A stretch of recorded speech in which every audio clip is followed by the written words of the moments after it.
بالله من شرور أنفسنا ومن سيئات أعمالنا من يهده الله فلا مضل له ومن يضلل فلا هادي له وأشهد أن لا إله إلا الله وحده لا شريك له وأشهد أن محمدا عبده ورسوله أما بعد. Le cours d'aujourd'hui, on va parler de l'injustice. Sur quel ordre on va discuter de ce sujet. On va discuter de ce sujet parce que j'ai eu une discussion avec le frère Ismaël. On était en train de méditer sur certaines choses, on était en train de se confier l'un à l'autre, comme vous le savez, hein, parce que dans le collectif, on a une certaine proximité entre nous que c'est une affaire familiale. Donc il y a certaines choses que de temps en temps, on aime bien sortir un peu ce qu'on a comme ressenti, tout ça. Et le frère Ismaël m'a dit une chose je lui ai dit, moi, j'avais pointé cette chose-là, pour moi, c'est le noyau du problème actuel. Enfin, ça fait partie des grandes choses qui font que, on va dire que notre époque actuelle est assez spéciale. C'est le fait qu'il y a beaucoup de choses qui ont disparu. C'est-à-dire que nous, par exemple, les générations, on va dire, les générations 2000, tout ça, ceux qui sont nés en 2000, ceux qui sont, ceux qui sont nés dans ces périodes-là, ils ont certaines mentalités que nous, quand on observe, on fait un comparatif avec peut-être notre génération, on arrive à avoir des, on va dire des manquements qui mettent en avant les problèmes actuels. Parmi ces manquements, il y a le fait que on va avoir beaucoup moins de, si vous voulez, de militantisme. Il y a beaucoup moins de personnes qui revendiquent. On va entendre très souvent des choses qui sont à l'image de la société. Par exemple, vous savez ce qui se passe actuellement avec nos frères en Palestine, il y a beaucoup d'injustices dans le monde.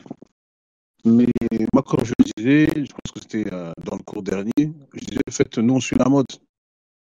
Et en fait, quand j'en discutais avec Isma, on est arrivé à cette conclusion-là aussi. On est arrivé à cette conclusion qu'au fait, au final, les gens, en vérité, ils n'ont plus réellement de cause. C'est les gens que tu vas voir accrochés à des convictions sérieuses ou qui ont des causes et qui en font leur combat de toute leur vie. C'est des générations qui sont peut-être les nôtres, tout ça, mais les générations d'après, on ne voit pas ça. Moi, je donne un exemple simple. Quand vous allez dans le sport,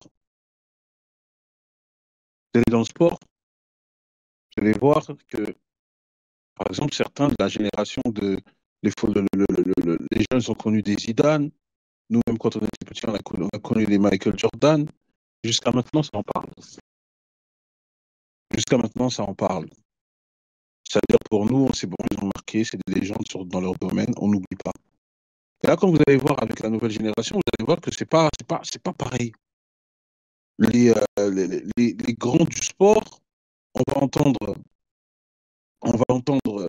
ouais, il est fort, il a même pas fini sa carrière, et vous allez voir, on lui manque de respect.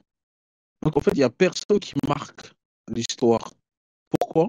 Parce que les gens, en fait, ils sont dans le zapping. Ils sont dans le zapping.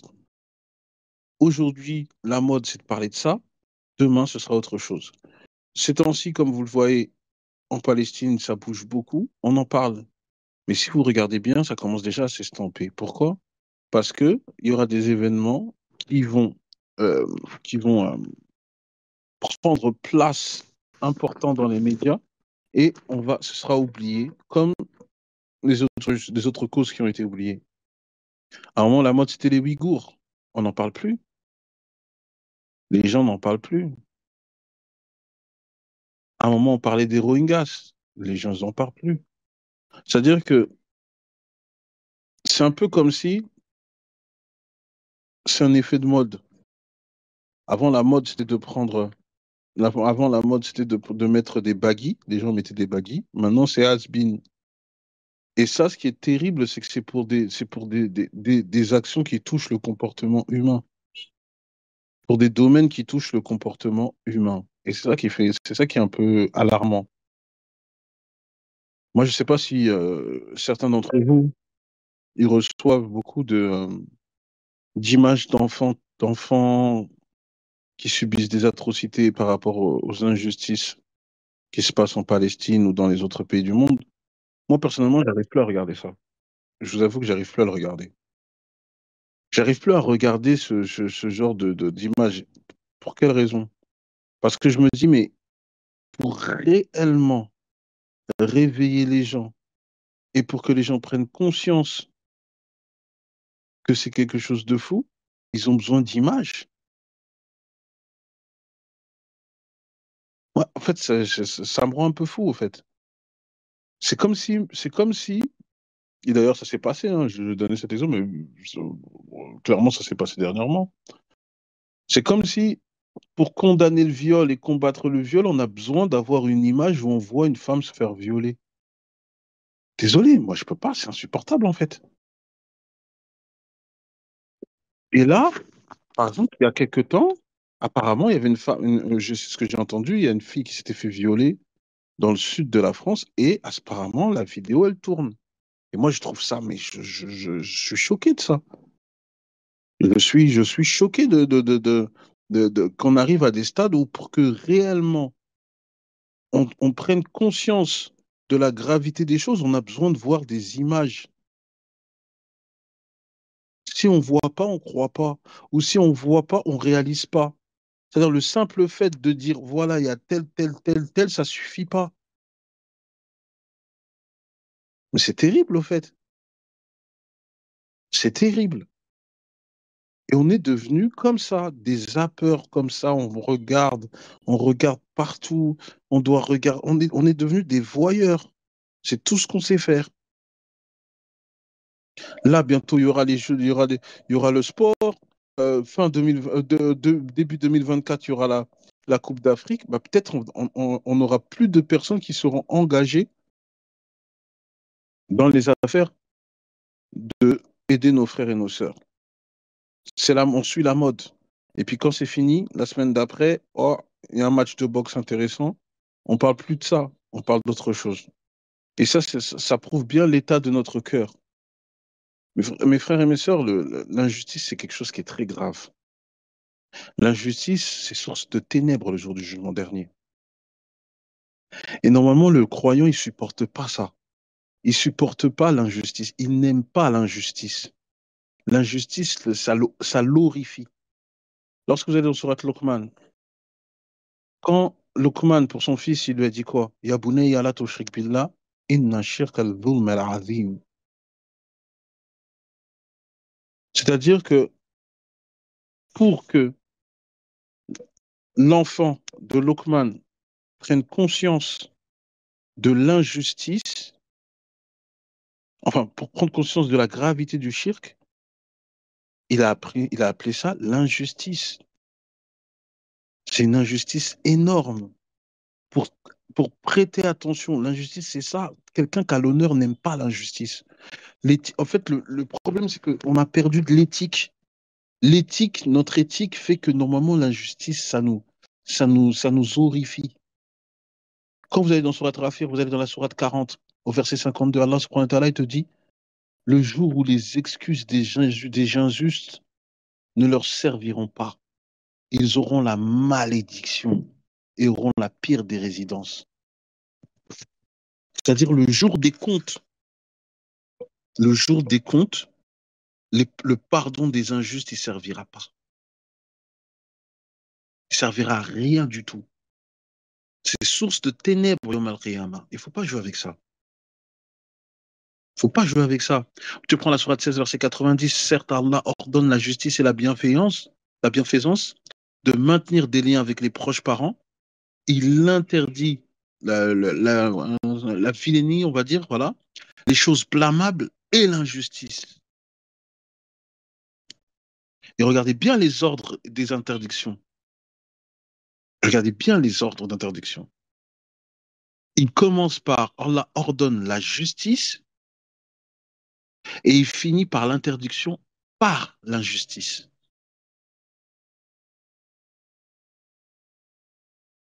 Donc en vérité, tellement on voit d'injustice, tellement on voit de mal, Et ben au final, il faut pas se mentir, on s'en y habitue. Ça devient notre quotidien. Tu vois tellement de choses de mal et finalement, tu ne veux pas traiter ton cœur pour qu'il ne soit pas habitué à cette chose-là. Et finalement, pour toi, ça devient normal. C'est plus quelque chose qui va te choquer. C'est plus quelque chose qui t'horrifie parce que c'est tellement fréquent que voilà, c'est normal, c'est une nouvelle de plus. C'est une nouvelle de plus. Ah, aujourd'hui, c'est les Rohingyas. Demain, ah, c'est les Palestiniens. Ah, c'est les Centrafricains. Ah, vas-y, on va faire Doha. Mais quand on dit on va faire Doha, en fait, c'est un mécanisme. C'est un peu comme le salam alaikum. Le salam alaikum, on va le dire, même si on sait que c'est une Doha, que la paix d'Allah soit sur toi, soyons clairs et honnêtes avec nous-mêmes. Beaucoup le disent comme si on dit bonjour. Est-ce qu'on le voit on le voit à la portée de son sens? Est-ce qu'on voit la puissance de cette invocation?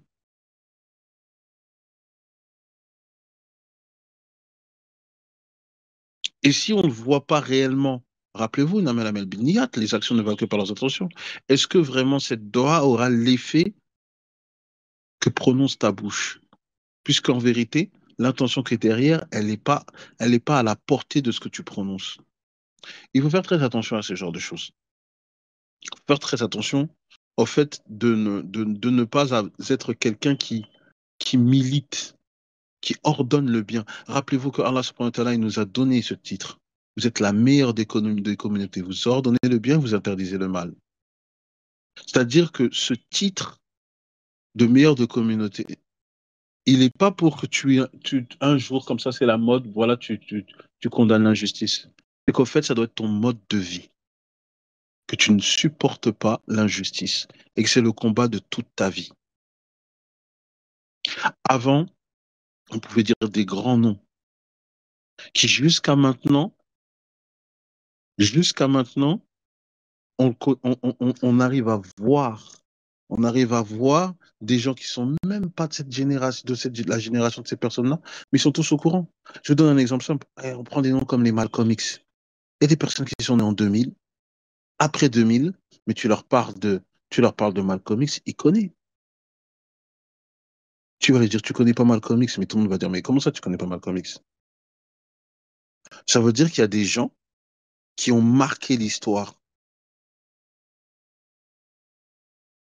mais parce qu'à leur époque, c'était des militants.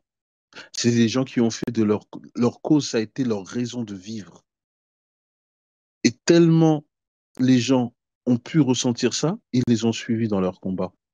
Et ça a toujours eu un impact. Mais maintenant, c'est juste aujourd'hui, c'est ça. Demain, on fait autre chose. Après-demain, on fait autre chose.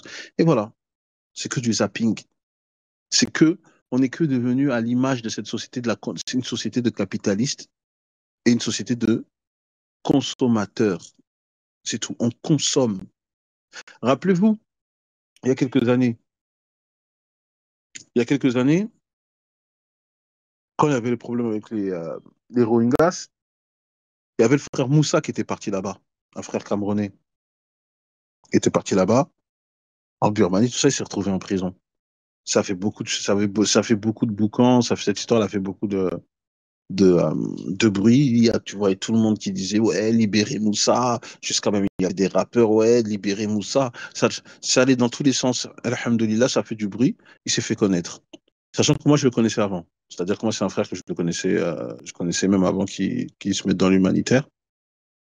Et voilà. Donc, il est sorti de prison, il a continué son travail, jusqu'à maintenant, il continue.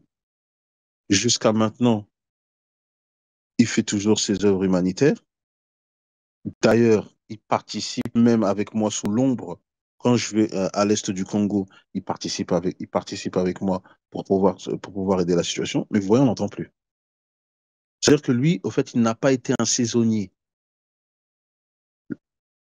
Il s'est fait connaître, mais après qu'on passe à autre chose, lui, il a continué son travail et il le continue toujours.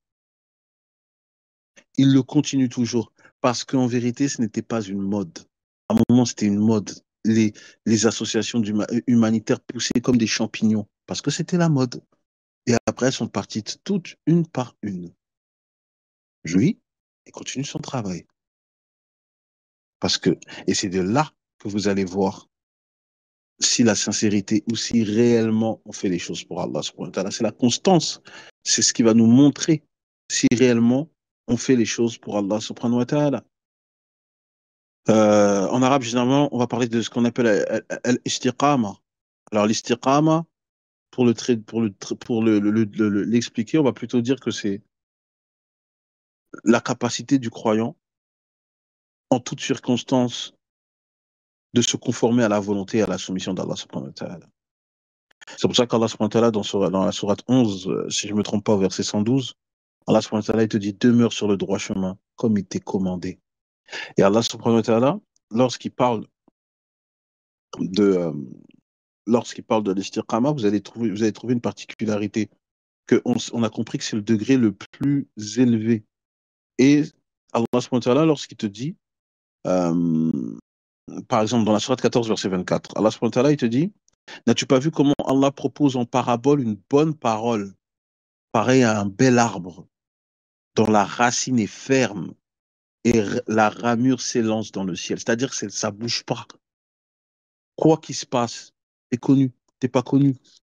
Il y a des difficultés, t'es dans l'aisance. Ton combat, il bouge pas, tu restes ferme et tu fais ce que tu as à faire pour en tirer les plus beaux fruits.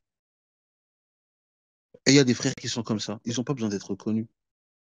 À un moment, on va leur parler comme à la mode, mais ils vont continuer leur travail parce que ce qu'ils visaient, c'était pas ça. Ce qu'ils visaient, c'était pas ça. Et c'est pour ça que lorsqu'un compagnon, par exemple le prophète alayhi salatu wassalam, un compagnon, il est venu le voir, il a dit, Ya Rasulallah, enseigne-moi une chose que je ne demanderai à aucune personne auprès de toi, après toi. Et le prophète alayhi salatu wassalam, il a dit, dis, j'ai foi en Allah et reste constant dans son adoration. Il lui a dit comme ça, reste constant dans ton adoration. C'est la recommandation qu'il lui a faite. Parce que les bonnes actions ponctuelles, les faits de faire les choses dans un effet de mode, ça, tout le monde le fait. Mais le fait que tu sois constant, qu'aujourd'hui, pour parler en parabole, tu cours, tout le monde court, ouais, ouais, là, non, c'est pas bon, c'est pas bon. Et puis, plus tu cours, plus tu t'entends que le bruit derrière toi diminue. Et tu tournes ta tête, tu vois que tu t'es retrouvé seul. C'est toi, tu as été le seul qui a été constant. Et ça, c'est ce qui fait que tu te démarques des autres. Ce que tu fais, ce qui prouve que tu te démarques des autres, c'est là. C'est le fait que ta constance témoigne que cette chose-là, tu l'as pris à cœur jusqu'au bout. C'est ça le plus important. Alors, mes frères et mes sœurs, pourquoi ce message? J'insiste vraiment beaucoup que il ne faut pas qu'on soit des saisonniers. Il ne faut pas qu'on appelle à la justice, on appelle à libérer la Palestine, on appelle à la paix, on appelle à soutenir les opprimés juste de manière saisonnière. C'est pas digne d'un croyant. Le croyant, il n'est pas juste, le croyant, il n'est pas juste un homme de bien ou un homme qui appelle au bien juste à une période précise, comme on nous demande de jeûner le mois de Ramadan. Non. Le croyant, être juste fait partie intégrante de lui. Et ordonner la justice fait partie, c'est comme s'il respirait. C'est aussi important pour lui que de respirer. Et par cette attitude-là, par ce comportement-là, c'est là qu'on inspirera au respect. C'est là que les gens pourront apercevoir que l'islam est une religion qui se vit, pas une religion qui, euh, qui se prône, qu'on prône comme ça, comme un slogan. Voilà, c'est comme ça que je termine mon cours. Est-ce que vous avez des questions? Et si vous avez des questions, je vous écoute. Et comme ça, Inch'Allah, après, on vous libère.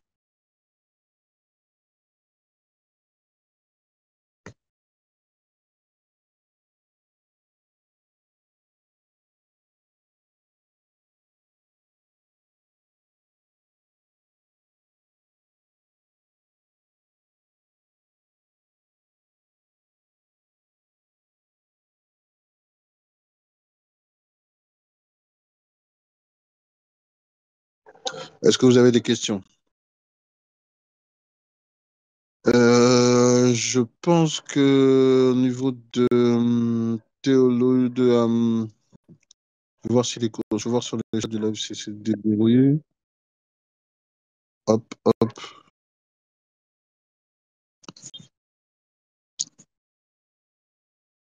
Je pense que c'est verrouillé. Alors, essayez de m'envoyer aux théologies là où ça discute là, là où ils sont en train de faire des palabres là. Si vous avez des questions, faites-le. Je vous écoute.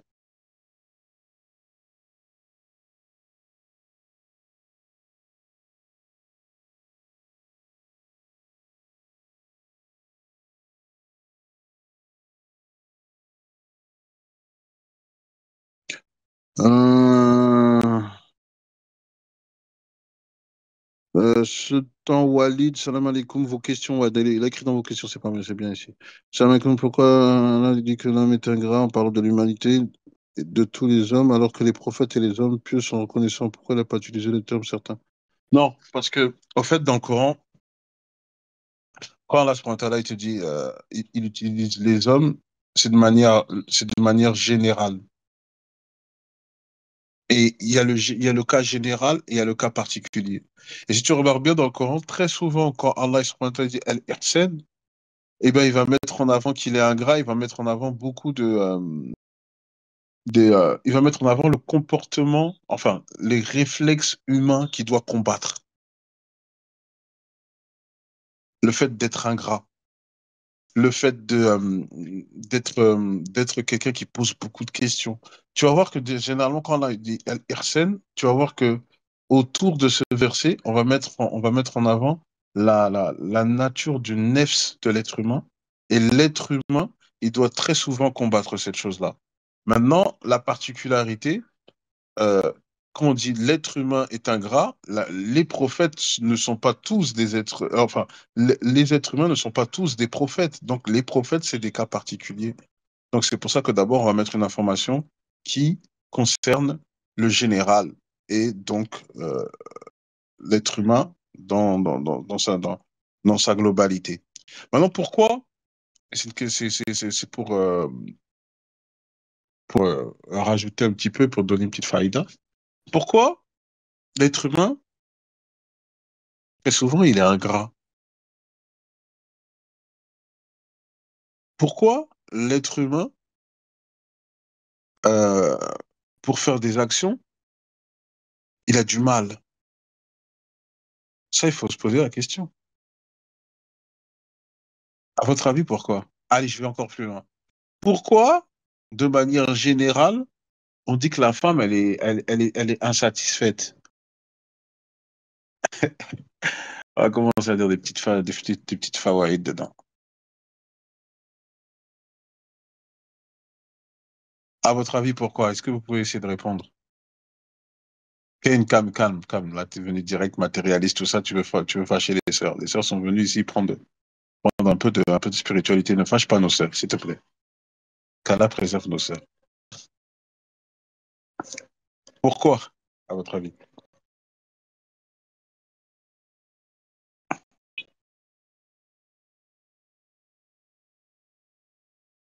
J'attends vos réponses.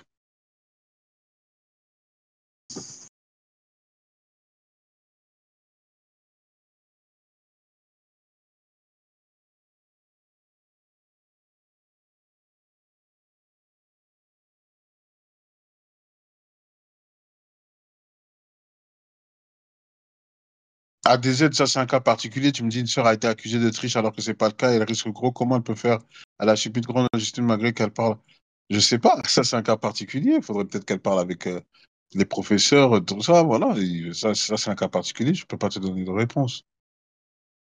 Chris, je ne pense pas. Celui-là, je ne pense pas. Oui, bah, Siro, bah, effectivement, peut-être qu'il y a eu un manque de transmission de valeurs. Après, faut dire qu'il y a eu un grand changement de la génération d'avant, après 97. Bon, il y a eu la technologie. Moi, je pense que Internet a une grande part les réseaux sociaux, il y a une grande part de fait de dévaloriser les principes et le relationnel humain. Pour moi, le fait que les réseaux sociaux ont grave participé à ce que on soit moins humain, on ait moins de relationnel, on ait moins d'esprit de solidarité, d'être d'être en communauté. Il y a beaucoup d'influence des réseaux sociaux sur le comportement humain. Alors, qui me donne une réponse là? Personne me donne une réponse? Pourquoi l'être humain, il a du mal? L'être humain, il est très souvent ingrat. Et par exemple, la femme, on lui donne comme étiquette qu'elle est très souvent insatisfaite. Qui peut me répondre?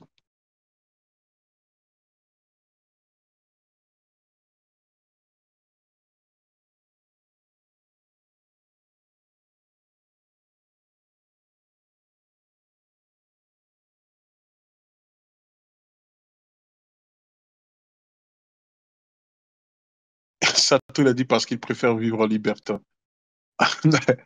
De manière générale, à ton avis, pourquoi toutes ces choses-là, pourquoi?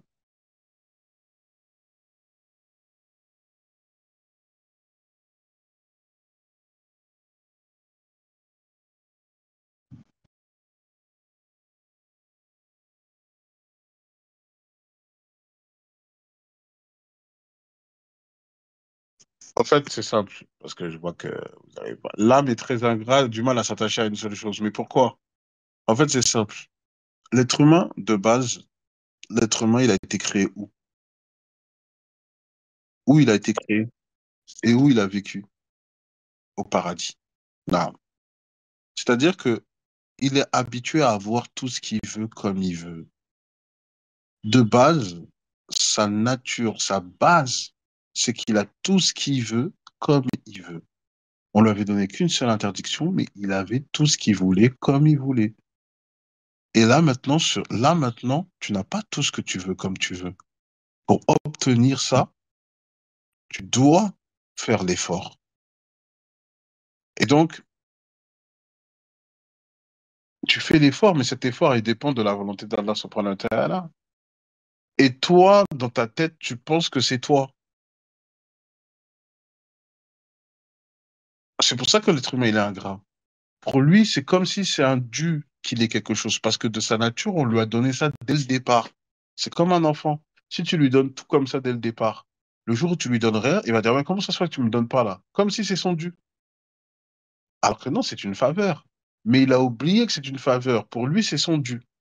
Maintenant, pourquoi on va dire particulièrement les femmes, les femmes encore plus, pourquoi?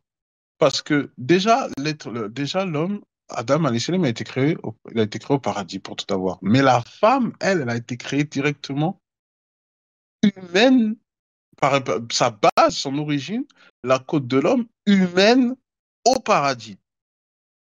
Encore plus, c'est doublé. Ça veut dire, elle est créée, elle vit au paradis, mais en plus, elle est créée à partir d'un être qui a toujours eu ce qu'il voulait comme il voulait.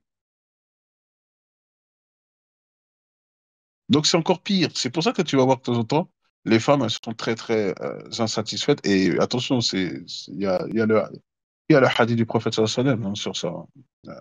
Même si les sœurs ils vont dire, ah, Abdallah, il commence. Il y a les hadiths. Hein.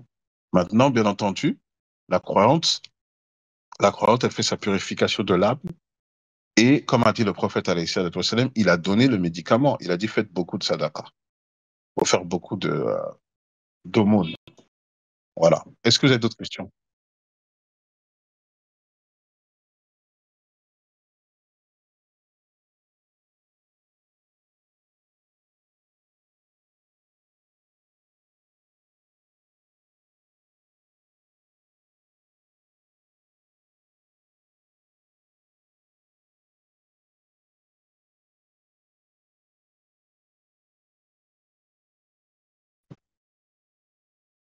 Vous avez d'autres questions?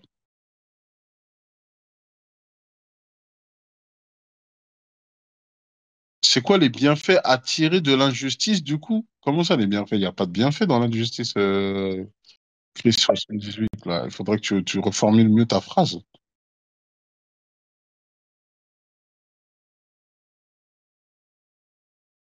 Moi, je pense que l'injustice à géométrie variable, elle est due des fois à des critères ethniques. Oui et non. Je pourrais dire oui pour, dans le sens qu'il y a des gens qui peuvent penser qu'il y a des victimes plus importantes que d'autres, effectivement. Ça, on va pas le nier. Mais je pense que l'injustice aussi, elle est touchée par l'individualisme aussi. Quand ça nous concerne, là, on veut que tout le monde nous aide. Quand ça ne nous concerne pas, bah voilà. Le sentiment de se sentir concerné du malheur de l'autre, c'est déjà quelque chose qui touche de la foi. C'est pour ça que le prophète, alayhi salatu wassalam, il a dit, vous ne serai jamais réellement croyant tant que tu n'aimeras pas pour ton frère ce que tu aimes pour toi-même. C'est déjà synonyme de foi. Et comme nous sommes à une époque où nous avons une foi extrêmement faible, c'est normal qu'on retrouve plus ces caractéristiques-là. Voilà. Vous avez d'autres questions?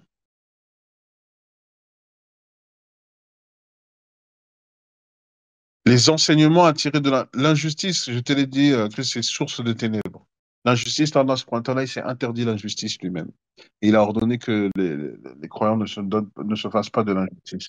Celui qui est injuste, celui qui est injuste, Allah subhanahu wa ta'ala, lorsqu'on dit que c'est source de ténèbres, Allah, il s'éloigne de, Allah, il scelle son cœur, il éloigne de sa miséricorde.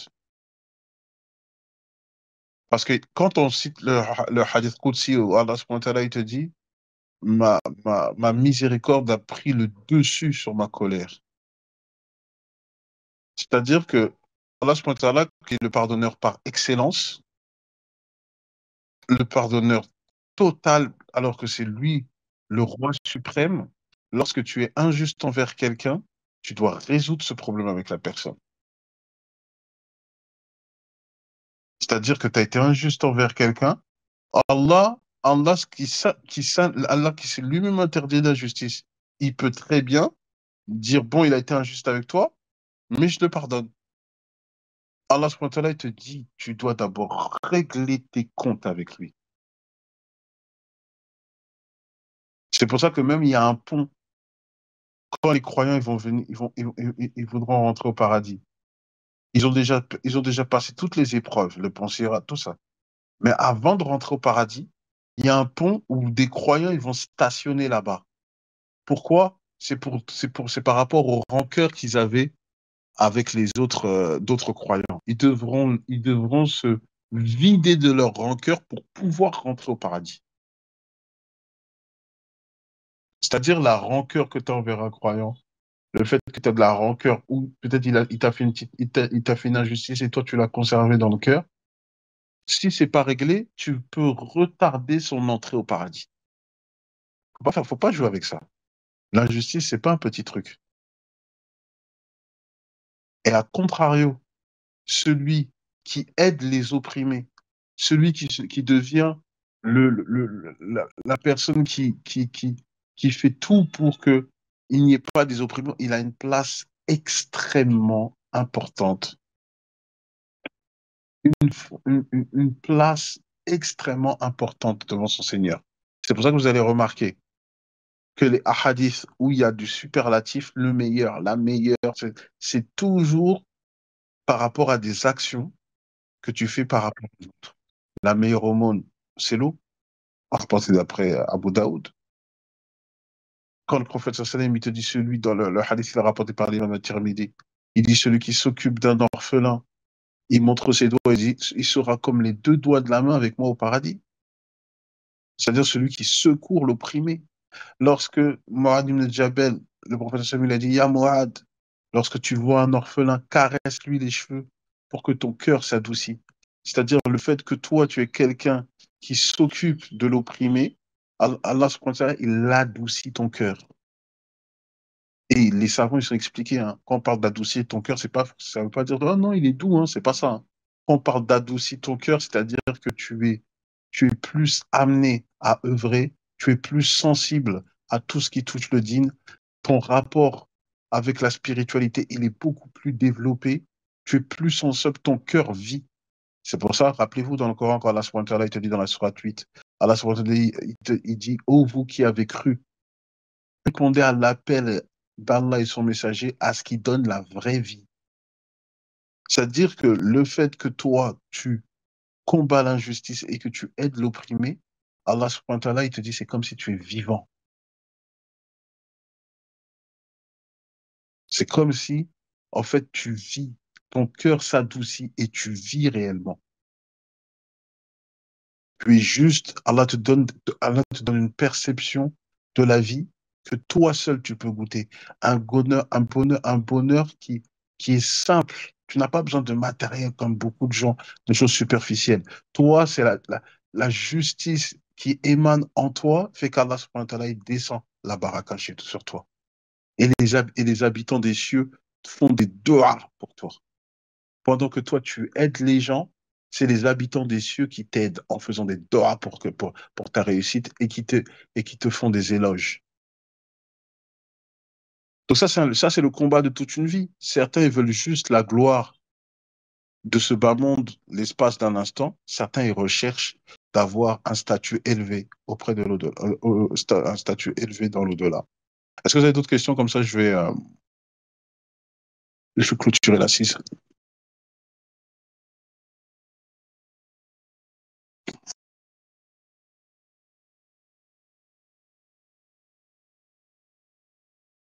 Wafik, Chris.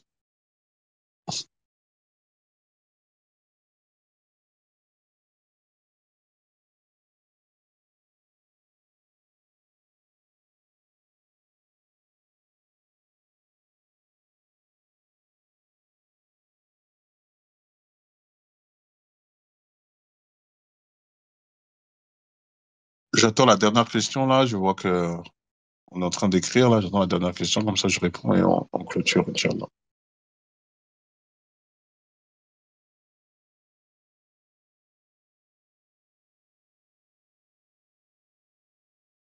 Pourquoi ce logo là, Chris? Tu me fais une petite dédicace?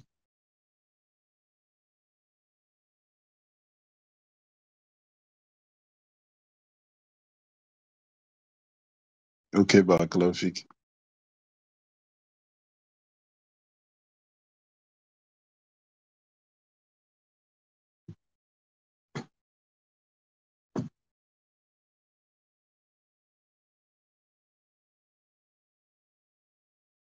Ah, donc maintenant j'ai droit à beaucoup de dédicaces. Ok.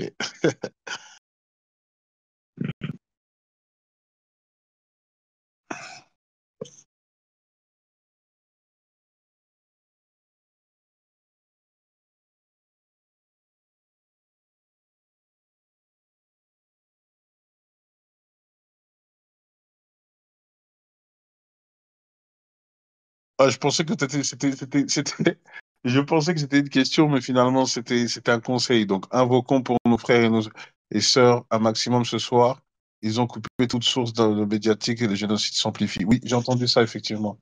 J'ai entendu ils ont coupé Internet là, ils ont coupé Internet à Gaza. Donc,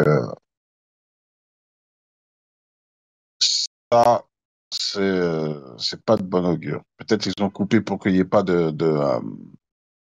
on ne voit pas, il n'y a pas quelqu'un qui filme ce qui se passe, tout ça. Donc, on va faire dua, Inch'Allah. Franchement, il faut faire dua pour vos frères et vos sœurs. Et il faut qu'on fasse l'effort de revenir à Allah subhanahu wa ta'ala, qu'on se lève même 30 minutes avant le Fajr, compris pour nos frères et nos sœurs. C'est important. Voilà, c'est très, très important. Je vous remercie. Inch'Allah, on continue, hein, on va continuer nos assises. La dernière fois, on avait parlé du problème du Congo. J'en avais parlé avec Yamad. On va parler maintenant des injustices aussi qui se font dans les pays qui sont vraiment pas, personne n'en parle. Comme en Inde.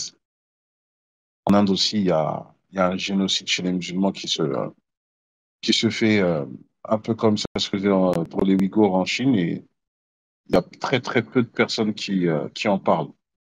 Très, très peu de personnes qui en parlent, mais les hindouistes de là-bas, ils sont en train de persécuter nos frères et nos sœurs. Donc, qu'Allah les facilite et qu'Allah nous permette de pouvoir les aider. Sur ce, il y a une dernière question.